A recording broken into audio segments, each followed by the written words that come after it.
Hi, this is Nancy from Peace Coaching Worldwide. It's time for another video. So I was inspired today, and the thing that I've been inspired by today is a common phrase that you might hear people say from time to time. And that phrase is, I'm going to be the bigger person. And they follow that with something like, I'm going to be the bigger person and apologize. I'm going to be the bigger person and, whatever. Fill in the blank with whatever you've got.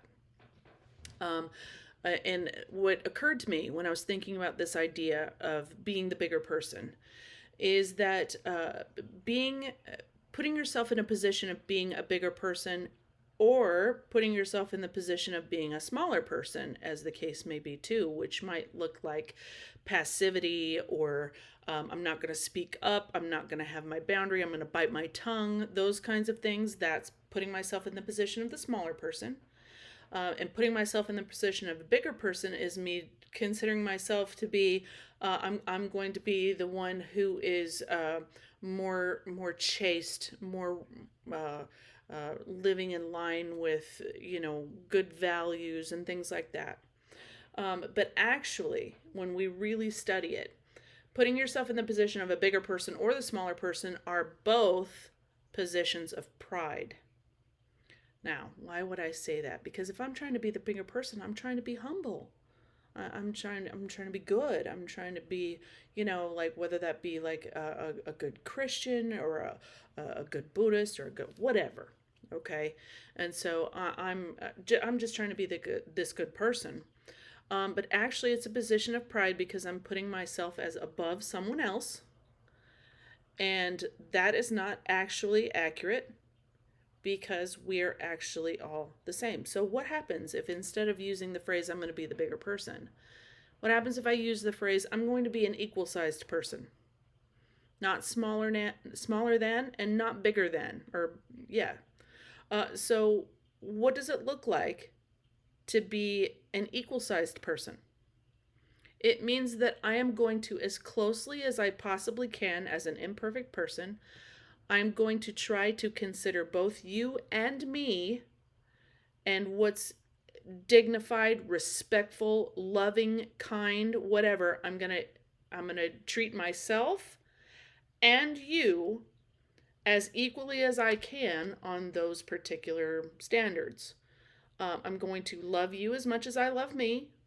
I'm going to respect you as much as I respect me. I'm going to be kind to you and I'm going to be kind to myself as equally as I possibly can. That place is actually a place of this peace that we talk about, right? And that's why I named my practice what I did. And so this peace looks like not I'm going to be bigger than you and not I'm going to be smaller than you. When I think about a lot of the folks that I see in my practice are folks that have been on the receiving end at some point in their life, narcissistic abuse, for example. It's one of the wounds that I see the most in my office, and people who were raised by folks who have any kind of narcissistic tendencies or characteristics, they were taught when they were little to think of themselves as less than because the narcissist is going to be right.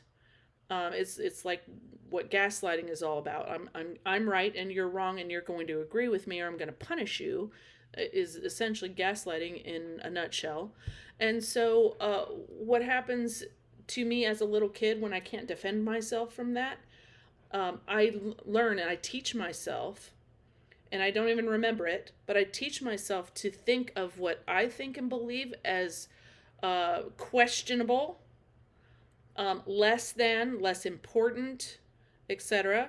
And so I'm making myself the smaller person. It's also an upside down form of pride, just like shame is, actually.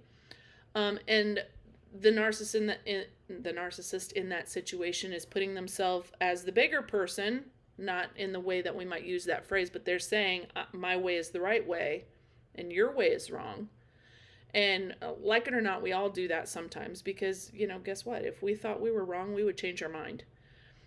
But the realization of like, no, whatever you're saying to me, I can take that on board.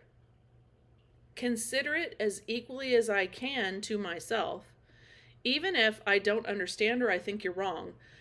you're telling me something about you and about who you are and what you believe and what you think.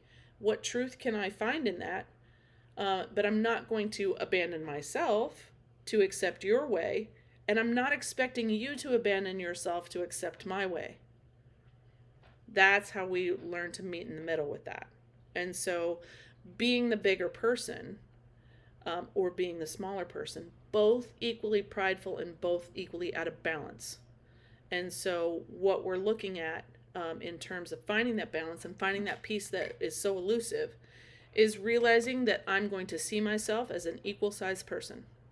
I am equally as imperfect and wretched as you are, and I am equally as lovable and worthy of being loved as you are, all at the same time.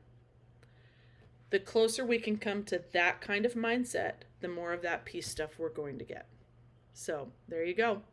Fun factoid for you to chew on today. Hope you enjoy. Thanks for stopping by.